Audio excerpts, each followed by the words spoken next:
Après une longue série de 10 matchs sans défaite en championnat, Sheffield United a été défait ce mardi sur sa pelouse par Middlesbrough, 1-3, dans un duel de haut du tableau. Une défaite qui vient mettre fin à une série d'invincibilité des coéquipiers d'Iliman Ndiaye invaincus en Championship depuis le début de l'année. Les hommes de Paul Heckingbottom ont pourtant démarré le match tambour battant en ouvrant le score à la 5e minute, McBurney. Mais Middlesbrough va renverser la rencontre en égalisant d'abord à la demi-heure de jeu par Chuba Akpom avant le show de Cameron Archer qui s'offre un doublé en seconde période à la 48e et 74e minute. Middlesbrough bat Sheffield United et lui inflige sa 7e défaite de la saison en championnat. Au classement, Sheffield devance toujours son adversaire du jour malgré la défaite.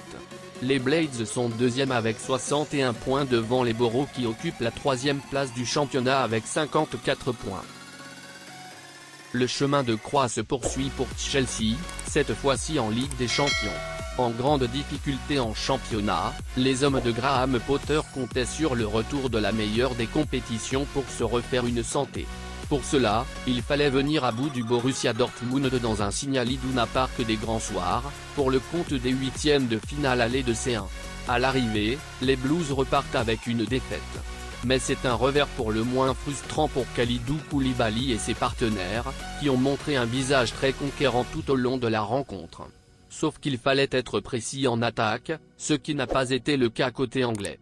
Dans un match où les deux équipes se seront du coup pour coup, les Blues se sont créés les meilleures occasions, mais ils ont souvent manqué de génie.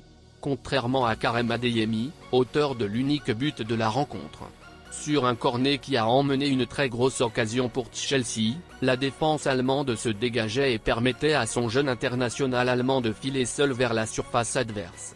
Enzo Fernandez est pris de vitesse par la fulgurance d'Adeyemi, qui dépasse le champion du monde argentin et ancien joueur du SL Benfica pour aller mystifier, avec plein de sang-froid, un Kepa Arrizabalaga orphelin de toute sa défense, sorti jouer le corner.